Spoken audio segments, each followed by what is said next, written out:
Did I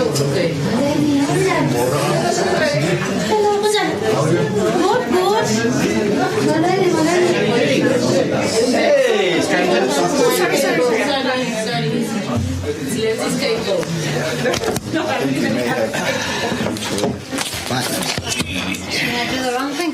No, the wrong thing. Did I do the wrong thing? No.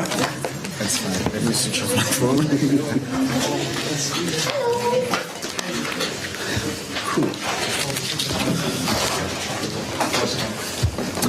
Good morning, colleagues. The time is exactly 11:15. As we said, we'll start. My name is Solima Ladzi. As you know, I'm the spokesperson for the Democratic Alliance. We are joined by the party leader, John Steenhuisen, and our chief whip, Siviwe Gwarube.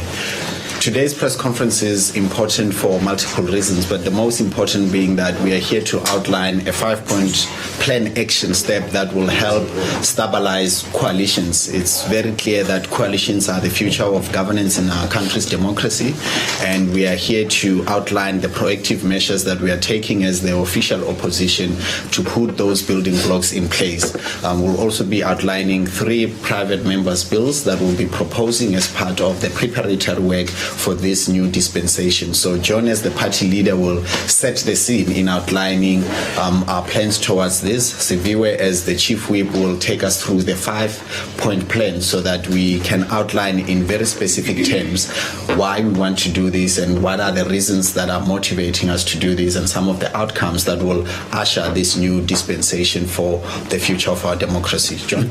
Great, thanks, Solly, and great to be with you today as well, Chief Whip. Thank you. And thanks, of course, to the members of the media that are here, and thanks for taking time to come through today. Part of the DA's legislative agenda in the run-up to the very important 2024 elections is to prepare Parliament for the likelihood that for the very first time in 70 years, the era of one-party domination is coming to an end. And we need to prepare for coalition politics.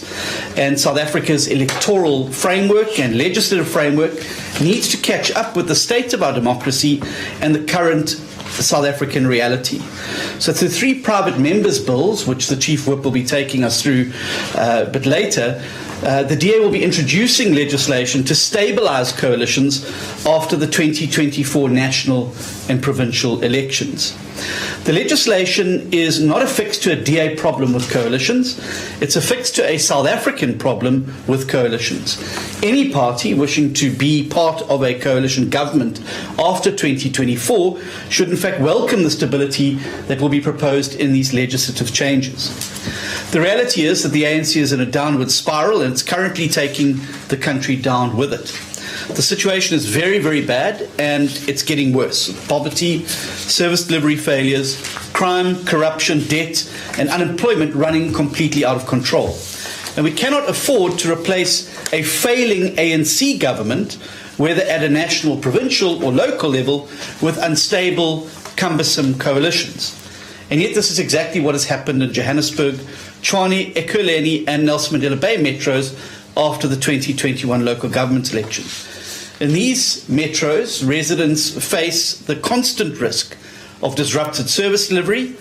If the current state of metro coalitions is replicated at a national and provincial government level post-2024, it will lead to permanent instability, with South Africa possibly even becoming ungovernable. We've seen what has happened in Johannesburg in the last fortnight. If that was replicated at a national level, the fallout for South Africa's economy and its standing in the world would be devastating. If coalitions are going to be the future in South Africa, then Parliament needs to take the necessary legislative steps to ensure that they are stable and are able to deliver. Many other countries have done this and are governed by successful, stable coalitions that deliver on a national level. If we fail to stabilise coalitions, poorest communities will bear the brunt of their dysfunction because they are the most reliant on government services. With this in mind, and considering international best practice, the DA has developed 5 proposals. Now, none of these ideas is set in stone, and I want to be clear about that. They are a starting point for consultation with other political parties and broader society to help us find consensus on legislation to ensure stable, successful coalitions. And so, for those who say, well, the DA is rushing ahead without us, this is the start of the conversation. And it's a conversation that has already started to happen in South Africa, where we've seen commentators, members in the commentariat and other political parties starting to speak about what the implications are in a proportional representation system where a single party no longer dominates in that system. That is a reality that we're facing now, and we've seen it in the 2021 government election results, and it is a reality we are going to face at a provincial and national level in 2024. The ANC itself is, in its latest round of policy discussion documents, included a discussion around coalitions and how these would work. What we can't do is end up in the crisis and chaos that we sit at the moment, by example of the Electoral Amendment Bill, which is being rushed through Parliament to meet deadlines and is up against it. And as a result, many of the considerations that should have been thought about 2 years ago have not been considered. We would like today to start that consideration and that conversation about how we can get this sorted before the 2024 election, so we're not sitting in the post-electoral environment in a situation where there's a lacuna and crisis, where coalitions are going to have to be formed, and the framework, legislatively and politically, is not there to accommodate the reality that we will face after 2024. So I'm now going to hand over to the Chief Whip in the National Assembly, Siviwe Gwarube, who will be taking us through these proposals, and then we'll obviously open up for any questions that you may have. Thank you. Thank you very much, John. And as John has said, I'll just pause for a second.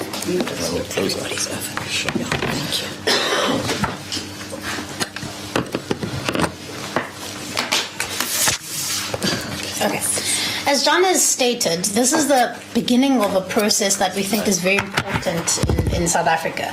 Currently, we sit with coalition governments that are at a local level. But we have every reason to believe, our own polling, for instance, is showing us that the ANC is in a downward spiral and is likely going to not receive 50% in 2024. As a result, it is now Parliament's role to start the process of developing a legislative framework that is going to guide the passing, or at least the stability of coalitions going forward.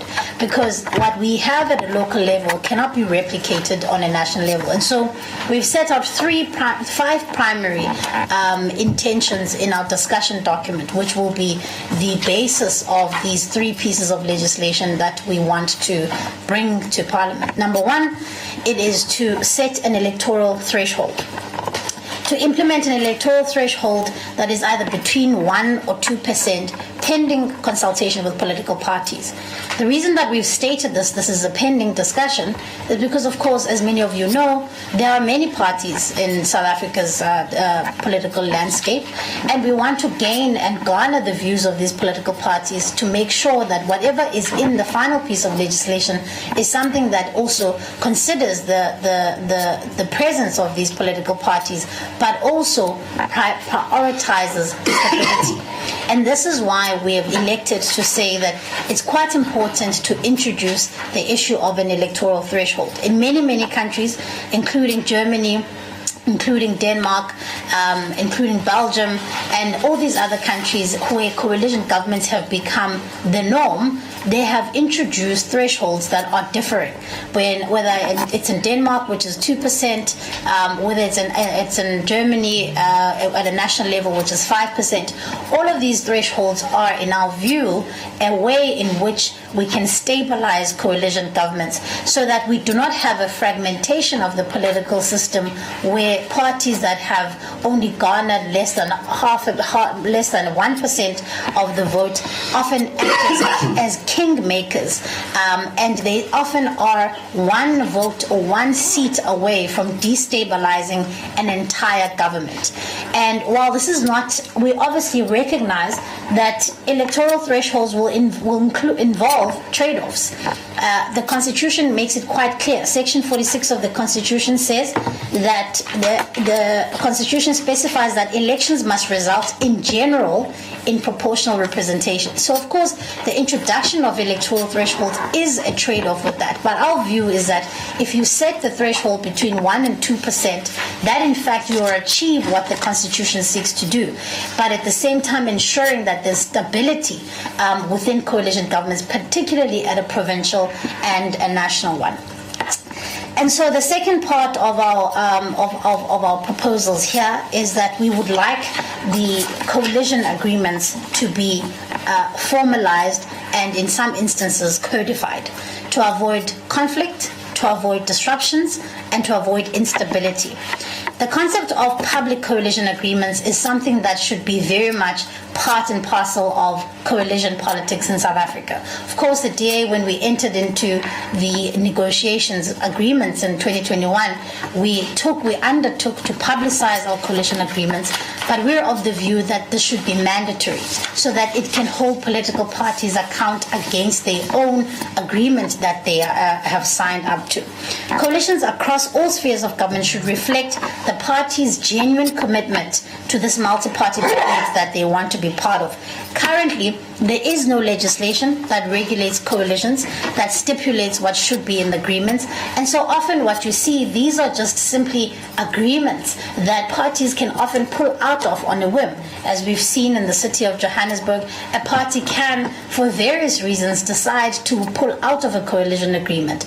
Our view is that if you formalize these coalition agreements and you create the legal framework under which they can exist, parties will be far more at pains to be able to simply pull out and destabilize an entire government. Which brings me to my next point, the third element of our proposal, which is the establishment of an independent registrar of political parties. In Kenya, for instance, the Political Act of 2007 in Kenya has established exactly this, where there is the Political Parties Act of 2007, where there is a political registrar. Our view here is that the political registrar will act as an independent, completely removed custodian of coalition agreements. So you've got codified, formalized coalition agreements to which parties are party to, and that they have signed and they've committed, and that is publicized. The registrar's job would be essentially to become the custodian of those agreements, so that we can make sure that these agreements are not the subject of disruptions or disputes between political parties, that somehow you also take the politicization of these agreements from being, the initiation or the initiative of one political party. This is an agreement that is completely removed from political parties that they are party to, and the registrar becomes the custodian of this. And we are of the view that this registrar will entrench public accountability, because, for instance, if a political party wishes to no longer be part of a coalition government, they would make their reasons known. But of course, these can't be arbitrary. These have to be explicitly stated that there is a provision in the coalition agreement that has been triggered, and this is the reason why they no longer wish to be part of the coalition agreement. This is important because, of course, political conversations change, but this cannot be at the detriment of citizens that we're trying to serve. Ultimately, what we're trying here to do is to make sure that coalition governments that are formed put the citizens first and make sure that governance is prioritized, and that you don't have a coalition government that is in place for 6 months and then they are threatened for removal on nefarious reasons. And then the fourth element that we are wishing to introduce with these pieces of legislation is the extending of time period for the election of mayors and premiers. Currently, the Municipal Structures Act states that municipalities have about 14 days to formulate a government from the time that an election is declared. Our view is that if we're going to have meaningful discussions and negotiations at this level, you've got to extend that. You look at countries like Germany that took months to negotiate a government. While we are not obviously advocating for that, because that in itself has unintended consequences, the reality is that the 2-week time frame frame is way too short. And we've got to look at extending that so that, firstly, the political registrar can make sure that parties that are party to that agreement have done what is necessary. They've publicized on their side the agreement that political parties are party to, and that this is now something that they are committed to. And these are the agreements that they've committed to. And so we are of the view that 14 days is not enough, and that we are looking to extend the time that particularly local governments have to establish a government, and also provincial and national governments, so that to give parties sufficient time to make meaningful negotiations in this regard. And then the last element is the limitation of motions of no confidence. Of course, with consultation with other parties, the DA will be investigating the possibility of introducing a measure which would limit the frequency of motions of no confidence.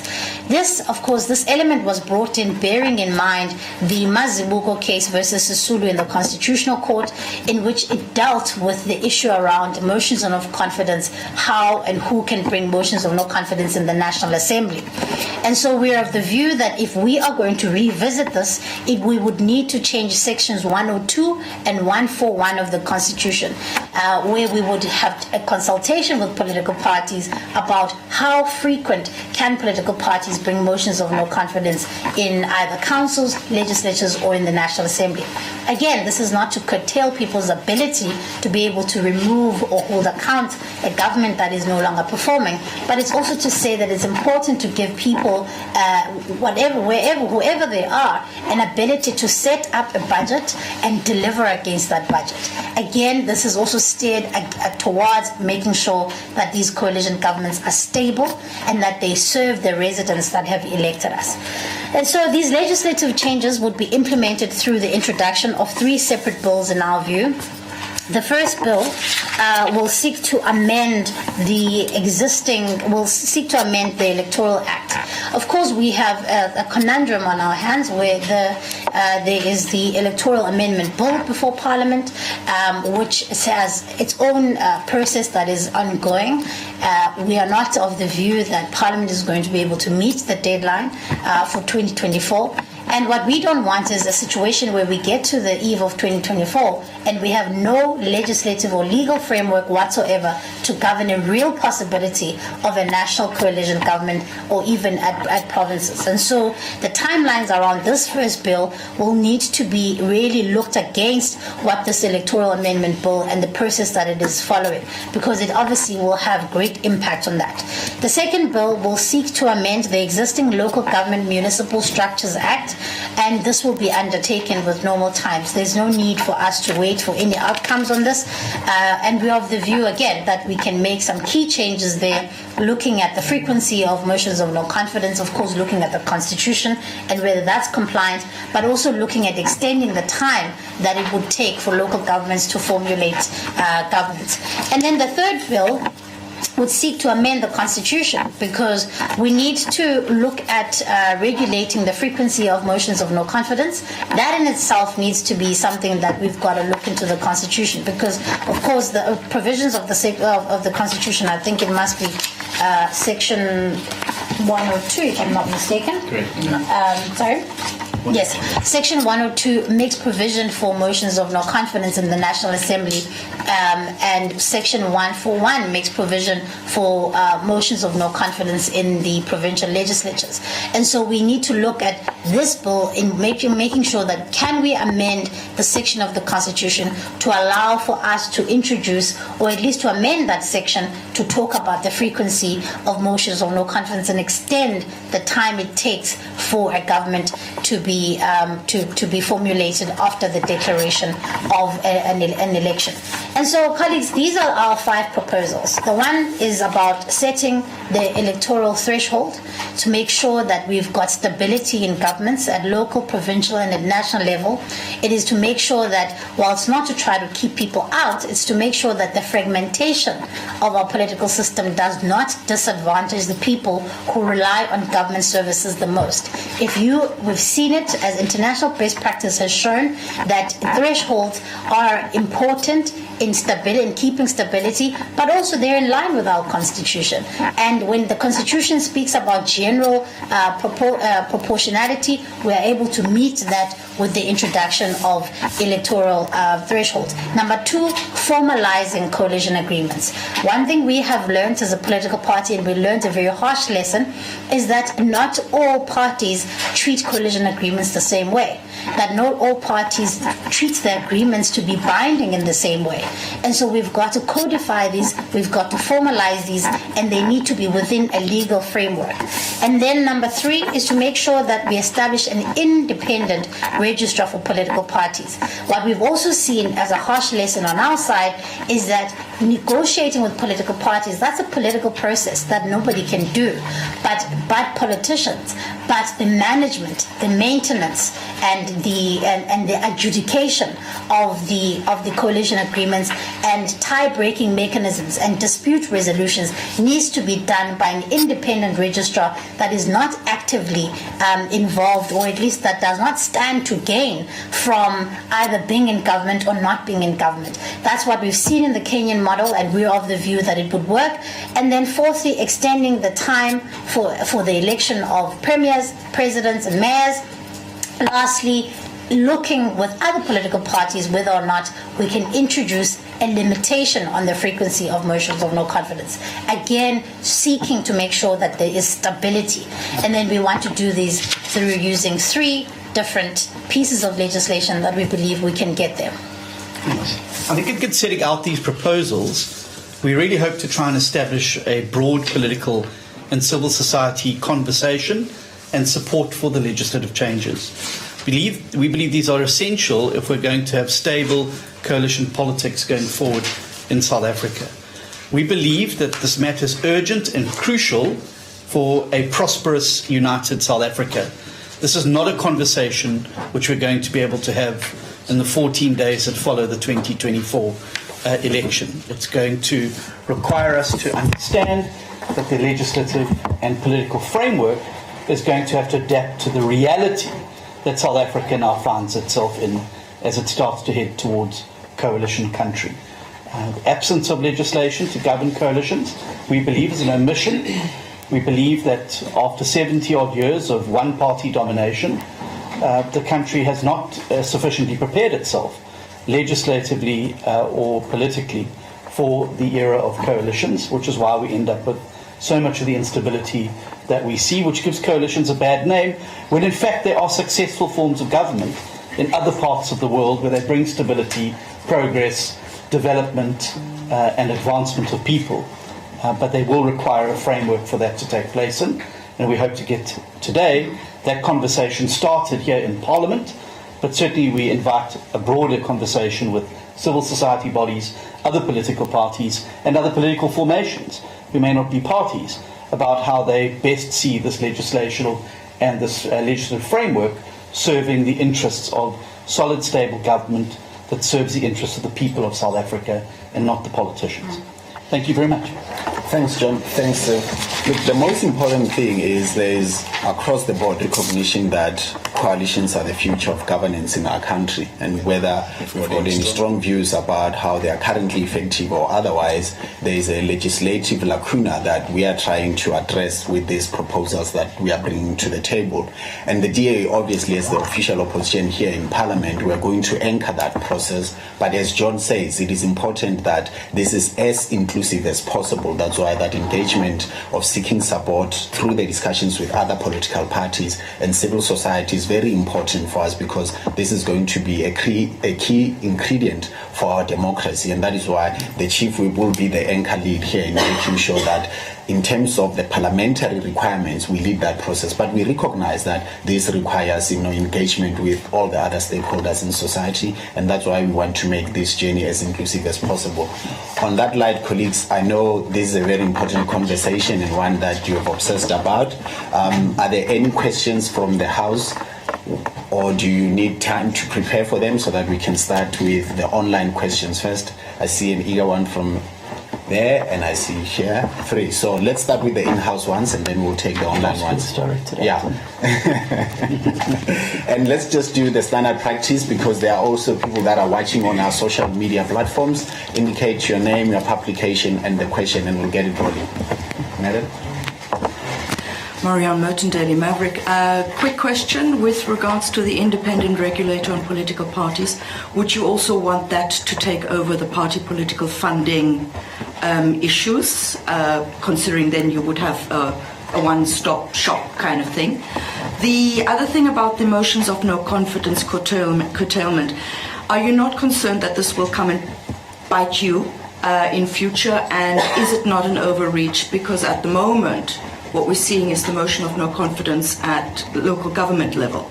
Are there not options within the municipal systems and other municipal legislation to deal with that in the sense of managing the instability rather than projecting into a constitutional amendment? Thanks. Cool. Thanks, Madam. Monique Mortlock from the ENCA. You mentioned that bringing forward this legislation or these proposals, it's not a fix to DA problems, but one has to question the timing of you bring this briefing and bringing these pieces of legislation. And although you say it's proposals, I do have to ask, it seems that when the DA is in positions where its coalitions collapse, like we've seen in Joburg and now in Ekurhuleni, where the ANC is proposing a motion of no confidence against DA Mayor Tanya Campbell, then the DA wants to address the stability in coalitions, but when you have situations like in Nelson Mandela Bay a couple of weeks ago, where that coalition collapsing worked in the DA's favour, when did you decide to bring this legislation, these legislations?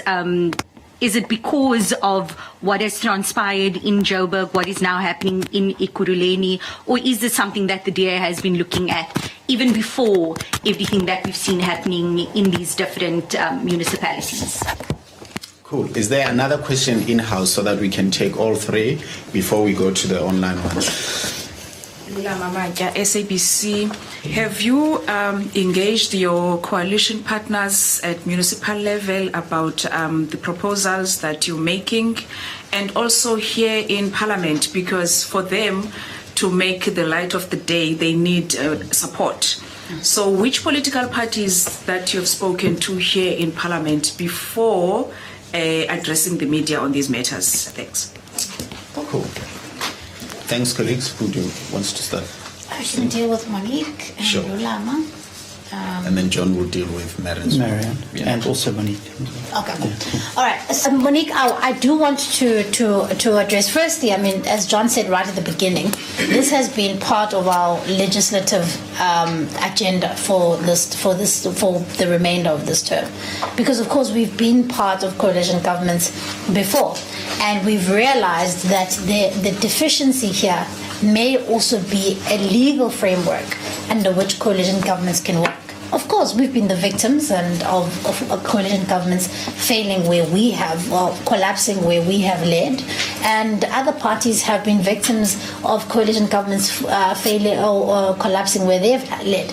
But what is important is that this is not about protecting, this is not about addressing a DA problem. It's addressing a South African problem. So there may be coalition governments where we are not even part of that coalition government. But ultimately what we want is wanting to make sure that these remain stable, at least for the delivery of service delivery for the people that we serve. And John will touch on this on Marianne's question, because of course one might say, why do you want to curtail the monks, for instance, that are brought to be against your own people? The reality is that while we may not like it, and even when we're in opposition, but if motions of no confidence are brought in every month or every 2 months or every 3 months, can you imagine the chaos that would cause at a national level? Parliament is known to have been flat-footed whenever big institutional things need to be done. Even with the electoral amendment bill, we are seeing the mess now where we are unlikely to meet a deadline. Our view as the official opposition is that regardless of where we have been in government and local government, it is our duty here in Parliament to start the conversation and start developing a legal framework to govern not only local government coalition, but also provincial and national. Can you imagine the chaos of getting the day after election day? And we have absolutely no idea how we're going to start dealing with some of these issues. And so what we're saying is that the institution has a legal obligation, a constitutional obligation to get ahead of the curve. And that is why this is being brought here. It's being brought here, one, because we've got 18 months to go before the election, number one. Number two, this is a national conversation that is currently happening in South Africa right now. If Parliament is going to be the center of the people's business, then we've got to bring the things that people or South Africans are grappling with to being the center of Parliament's business. We can't be detached and discussing other issues that aren't affecting South Africans. So yes, absolutely, the timing is crucial, and that's why we're bringing this here. One, because we are running out of time. Two, this is something that is concerning South Africans who are living under coalition governments, and we want to show that we are already thinking about what do we do in a national and a provincial coalition government scenario. And then Lula, about engaging partners at a local level and parties in Parliament. That's why we haven't brought here a proposed a piece of legislation. We've brought here a working document that says this would seek to propose 3 pieces of legislation. We're already going to be meeting with various political parties, not just the opposition parties, actually. Also the ANC. John Osali said earlier on, even the ANC has started to realize that they themselves may find themselves in a scenario where they're in a coalition government. And so this is not about saying, is it in your best political interest? It's about saying this is in the best interest of the country. Whether it's the DA or the ANC at the receiving end of these negotiations in 2024, we've got to govern. People are going to look to this House to have been prepared for that eventuality. And so we will be engaging not only parties, I will be engaging all the political parties that are represented here in Parliament.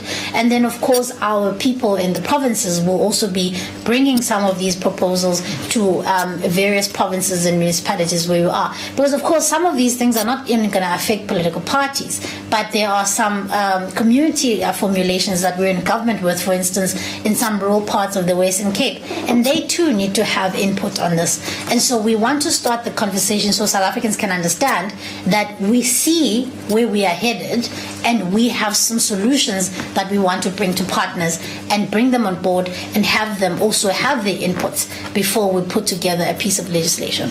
Cool. John, on Marianne's question. Thanks, and Marianne, and thanks for the question. I think you've made the first input into the discussion document, because I think it's a great idea, that actually, because the IEC have already indicated that managing the Party Political Funding Act is not only outside of their mandate, but they do not have the resources. So I would very much like to think that we could add into the document that would be one of the things that institution would do, headed by a retired judge, so that there is impartiality and fairness that is implicit. I think that's a good idea. In terms of the motions of no confidence, obviously not to eliminate them as a tool altogether, but there are going to be coalition governments at a provincial and potentially national level after the election. You can't be facing a motion of no confidence every month. It just completely paralyzes your ability to deliver services. It will dramatically increase the politics of the checkbook, where you see political parties who are bought and sold to the highest bidder.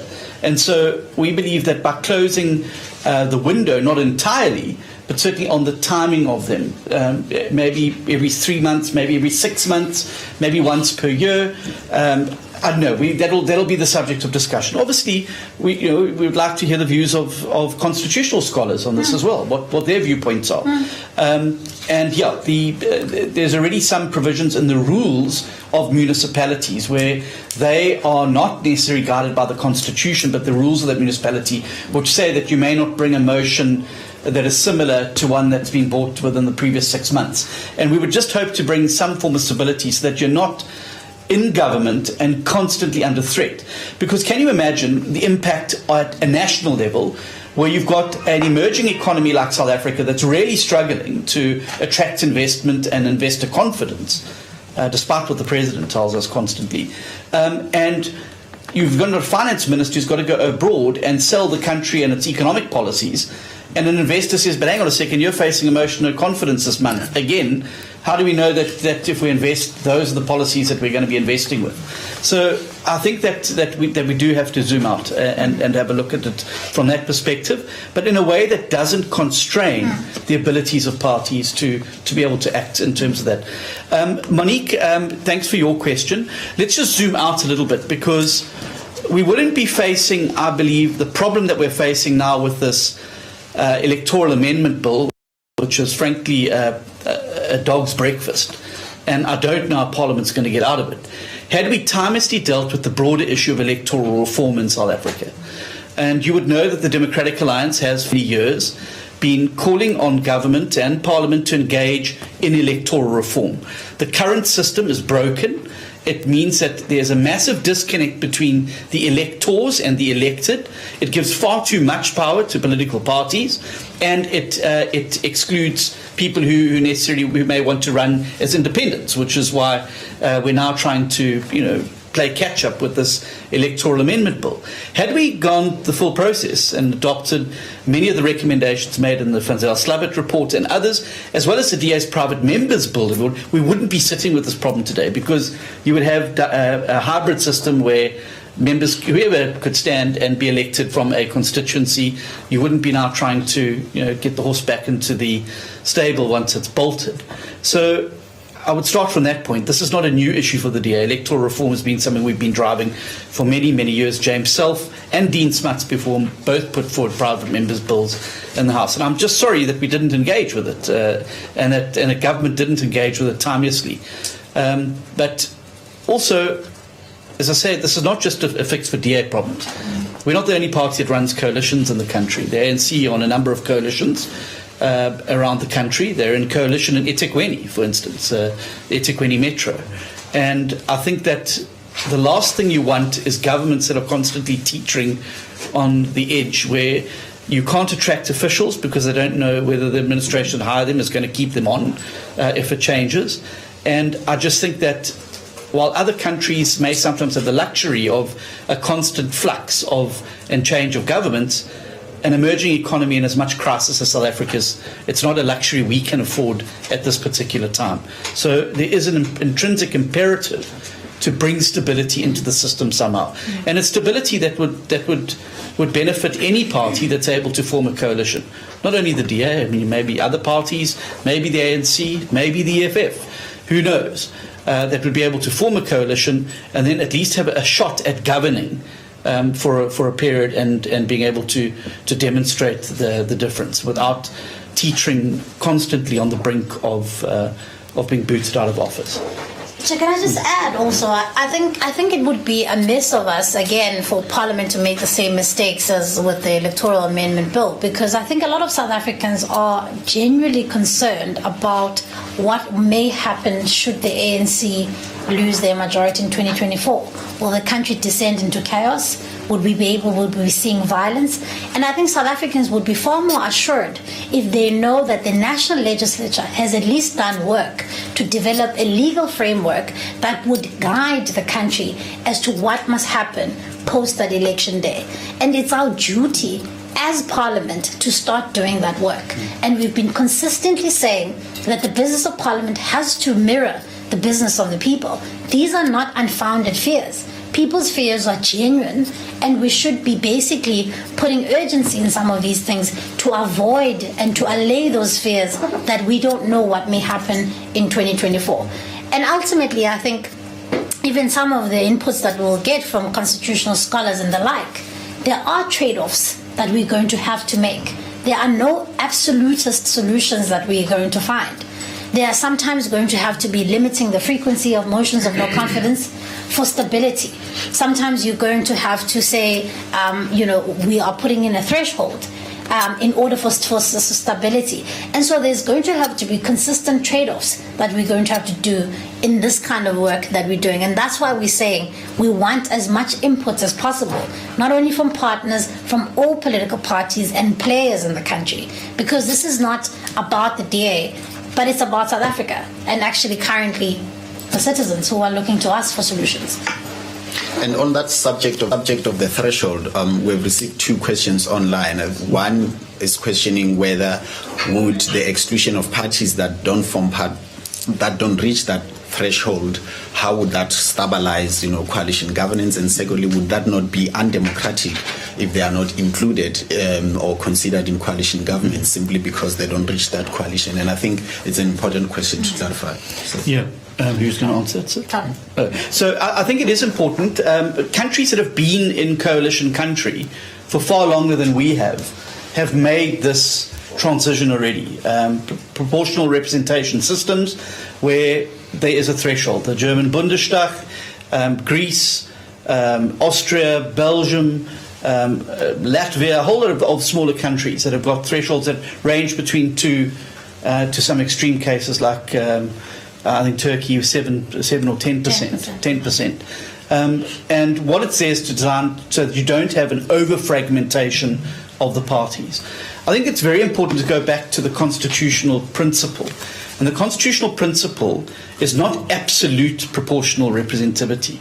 It says at 46(1)(d), results, in general, in proportional representation. So even the framers of the Constitution knew that a strict proportionality is not going to always be possible or practicable to be able to be applied at this level. So rather than suppressing democracy, I think it encourages parties to go out and get bigger mandates from the electors to be able to represent them in Parliament. I think that the over-fragmentation of politics has destabilized municipalities.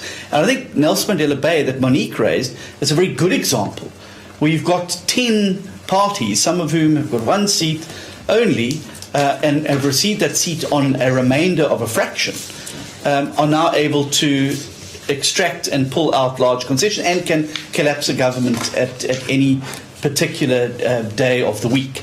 And we believe that having parties with have a far bigger electoral mandate represented in Parliament, I think, would decrease the ability to fragment politics in the way it is. I think it can prevent the radicalism that we've seen starting to happen in other parts of the world from getting foot in Parliament.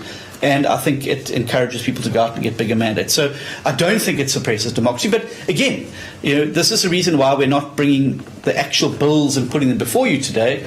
What we're releasing today is a discussion document, which we will take to broader society to get input on, and then that would obviously determine what goes into that particular bill.